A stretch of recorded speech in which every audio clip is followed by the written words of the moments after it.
Olá, investidor, começando mais um Visão Técnica nessa sexta-feira. Hoje é dia 1º de julho, primeiro dia desse novo semestre. Semestre que já começa muito positivo para a Bolsa. E quem vai fazer a análise hoje é o Aliakim Pereira de Sá, da XP Investimentos. Ele vai fazer a análise de Bovespa, que engatou 4 altas consecutivas, atingiu hoje o maior fechamento desde 12 de maio desse ano, né? O Ibovespa conseguiu recuperar 3 mil pontos e já voltou aos níveis pré-Brexit, né? Todo mundo achava que era uma grande má notícia, mas parece que a má notícia teve uma consequência positiva, né? Manutenção de estímulos no mercado, bolsa subindo muito forte, e também o Kim vai falar do dólar que continuou em queda livre, principalmente depois do discurso do Ilan Goldfang, deixando clara a sinalização de que deve deixar o mercado de câmbio mais solto, né? Hoje a gente teve uma recuperação do dólar, mas ao longo dos últimos dias acumulou fortes quedas. Bom, até falei muito de vocês, esqueci de me apresentar. Aqui é o Thiago Salomão, para quem não conhece o programa, primeiro programa desse semestre. Kim, eu já vou querer nesse primeiro bloco falar especificamente de Bovespa, e se der tempo a gente fala de dólar, senão a gente fala no outro bloco. Mas semana passada a gente estava na Expert, o evento da XP, promovendo os agentes autônomos, premiando os melhores escritórios e agentes credenciados à corretora. E a gente fez o Visão Técnica de lá, foi até a sua estreia do Visão Técnica comigo, você e o Danilo Zanini. E a sensação que vocês me passaram naquela sexta-feira trágica no mercado era: não há motivo para pânico, há motivo para pessimismo. Querendo ou não, vocês acabaram acertando muito bem, né? Porque segunda-feira a gente teve um dia ruim, mas os 4 dias seguintes a Bolsa teve uma forte alta. Como você está vendo? Você conseguiu antecipar a visão de que não era motivo para pânico, era motivo para continuar otimista. Você continua otimista com Bolsa depois desses 3 mil pontos de alta? Bem-vindo à Visão Técnica. Olá, muito bom estar aqui com vocês. Um prazer imenso aí a todos vocês que nos acompanham. Obrigado pela presença aí, pelo carinho de vocês. E é isso mesmo, Salomão. A gente já imaginava que poderíamos ter uma distorção caso a votação não fosse do jeito que a gente esperava, né? O mercado até precificava na quinta-feira, pós-Brexit, uma movimentação positiva, mas na sexta... né? Na quinta-feira pré, né? Quinta-feira pré. Que deu aquela disparada na Bolsa, todo mundo achando que ia continuar na União Europeia, veio a votação e todo mundo ficou surpreendido, né? Exatamente. E aí, quando saiu na sexta-feira, o mercado já abriu guepado e realmente foi um dia bem, né, marcante, histórico, digamos assim. Mas a gente continuou otimista, achava que aquilo poderia ser uma distorção, um desespero propriamente dito, principalmente dos amadores, e que depois as coisas voltariam para os trilhos. Uhum. E foi isso que a gente pôde observar nos últimos dias. Vamos mostrar no gráfico, então, o movimento que fez e como você está olhando para o Ibovespa ao longo dos próximos dias, Kim? Exatamente. O que a gente pode observar é que essa região dos 52 mil pontos, ela já foi testada muitas vezes e o mercado não conseguiu romper esse nível de preço. É claro que a gente já acumula nessa semana, nos últimos 4 pregões aqui, uma variação percentual bem significativa, mas como é uma resistência muito importante, o nível de 52 mil pontos, eu acredito que o mercado acima dessa região, a partir de agora, projeta os 55, 56 mil pontos. E espero que até isso aconteça no intervalo de tempo curto. Agora, é claro que aqui a gente tem que colocar uma observação. Só o fato de ter rompido hoje os 52 mil pontos, estarmos fechando acima dessa região, até com um bom desempenho, hoje os papéis aí performando muito bem, não quer dizer que se perder de novo os 52 mil pontos, a gente não pode voltar a ficar nesse lenga-lenga, digamos assim, do mercado.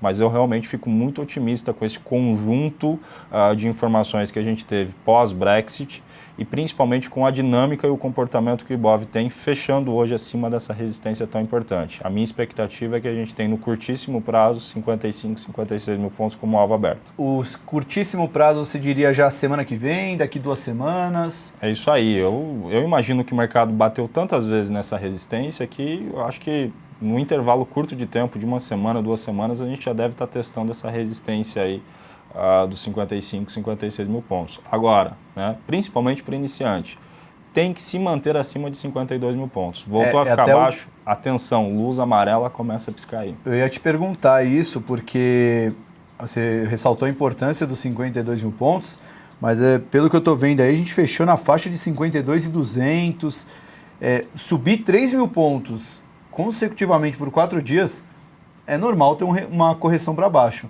Essa correção não pode perder os 52 mil pontos?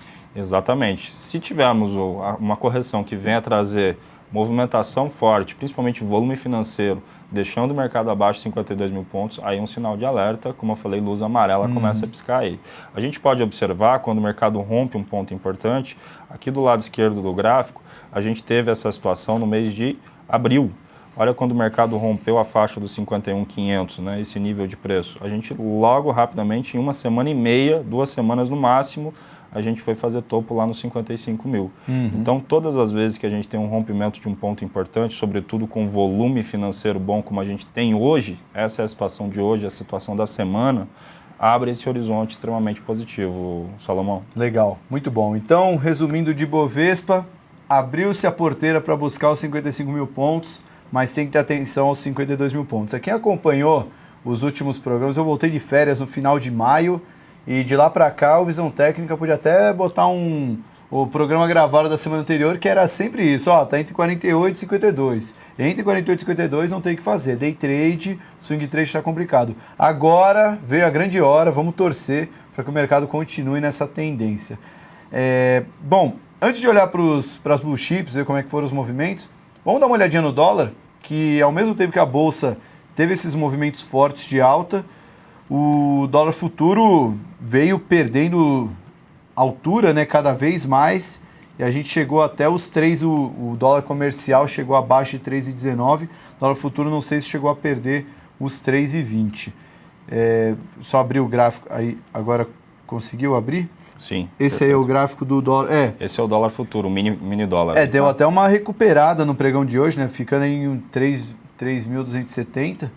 Mas como é que você está vendo o dólar? Só antes de fazer a sua análise, queria lembrar que, aliás, semana que vem, não vou prometer que a gente marcou para terça-feira, né? Mas a gente sabe que até no mercado tudo pode mudar. Mas terça-feira o Rafael Figueiredo da Clear Corretora deve nos apresentar uma análise bacana de dólar, porque ele fez uma venda de dólar lá na altura dos 3,85, 3,80, numa época que todos os fundamentalistas, grandes gestores, estavam mandando comprar dólar, e os grafistas acertaram esse movimento. Até a ideia do programa é falar por que os grafistas acertaram o movimento do dólar e os fundamentalistas não. Bom, ele veio lá dos 3,80 lá do começo do ano, agora a gente está aí, chegou perto de 3,20, agora está 3,27. Como é que você está vendo o dólar para a próxima semana aqui? A primeira coisa que a gente tem que ressaltar o dólar teve a maior queda consecutiva ao longo de um mês, desde 2003, se comparado ao histórico que a gente tem no passado. Então, já é uma queda bastante significativa. Sobretudo, a gente tem evidências a partir de agora de que a gente pode estar iniciando um processo de repique. O pregão de hoje ressalta isso. Devemos ainda colocar uma observação, né? O mercado acabou descolando muito, principalmente o iniciante, observa muito dólar para baixo, bolsa para cima, dólar para baixo. Olha o que aconteceu hoje, né? Dólar para cima e bolsa para cima também. Então a gente está numa situação bem mais descolada, acho que a gente tem que se desprender desse conceito. Essa regra ela não deve ser aplicada ao pé da letra, na minha opinião. Então acho que a gente pode ver ainda nos próximos dias bolsa para cima, dólar tendo repique para depois disso voltar a cair de novo. E esse repique, eu imagino ser, tá certo? Exatamente até essa região onde a gente deixou um forte gap aberto aqui, que é o nível de 3.338, 3.339, até o nível de 3.400, 3.420. Ou seja, baita repique, baita repique, exatamente. Porém, para ir até lá nessa região, eu acho que a gente desenvolve ainda um ciclo de reversão de tendência no intraday, no curtíssimo prazo. E essa semana vai ser decisiva para fazer isso. Então, antes de chegarmos nesse ponto, a gente tem que ficar muito atento com o patamar do 3.330, 3.330, 3.350, por aqui. Eu acho que é um ponto bem importante para ficar de olho, de curtíssimo, até por um prazo um pouquinho maior, aí de 2 semanas por ali. Entre 3.400 e 3.350, por aqui é um ponto importante. Eu acredito que, aliás, sempre que eu dou uma olhada, não é sempre que eu costumo acompanhar a Arena do Investidor, né, que vocês, para quem não conhece, é o grupo fechado da XP, né, para quem é cliente da XP, pode acompanhar o Kim e toda a equipe operando ao longo do dia. Eu sei que o dólar dá muito movimento para vocês, mas também há vamos dizer, o fator de noticiário mesmo, que ajuda a explicar um pouco do dólar, né?